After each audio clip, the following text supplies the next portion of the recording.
আসসালামু আলাইকুম। আসলে প্রচন্ড গরমে কড়া রোদে একটা আত্মার প্রশান্তির জন্য কাজ করতে যাচ্ছি। তো এর আগে ছোট্ট একটা গল্পের মাধ্যমে ভিডিওটি শেয়ার করি। তো আসলে আমাদের অফিসের যে নর্মালি যে পথটাতে আমরা যাতায়াত করি সেটা হচ্ছে এই পথ।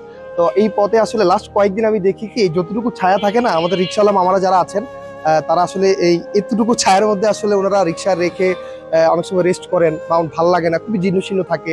আবার পরের ওটাতে একটা জুসের দোকান আছে।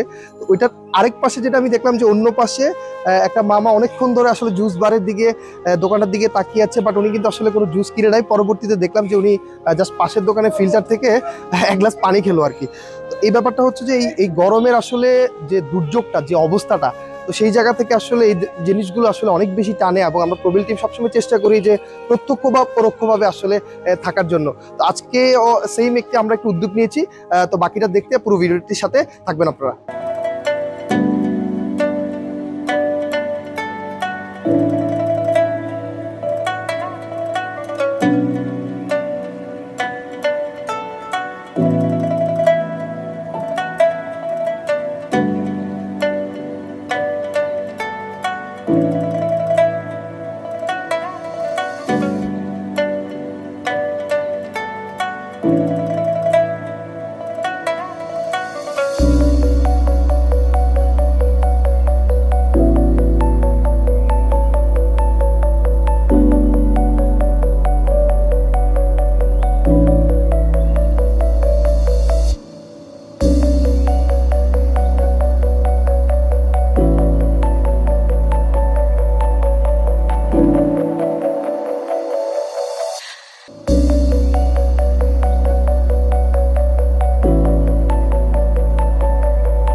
আসলে আমরা উদ্যোক্তা হই, ব্যবসা করি, কিংবা চাকরি, এমনকি মানুষ হিসেবেও কিন্তু আসলে আমাদের বেশ কিছু সামাজিক দায়বদ্ধতা থাকে।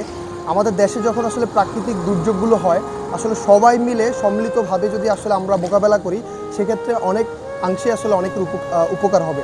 তো আমরা প্রবীল টিম প্রত্যেকবারই চেষ্টা করি প্রত্যক্ষ বা পরোক্ষভাবে কোনো না কোনো কিছুর সাথে আসলে সংযুক্ত থাকে।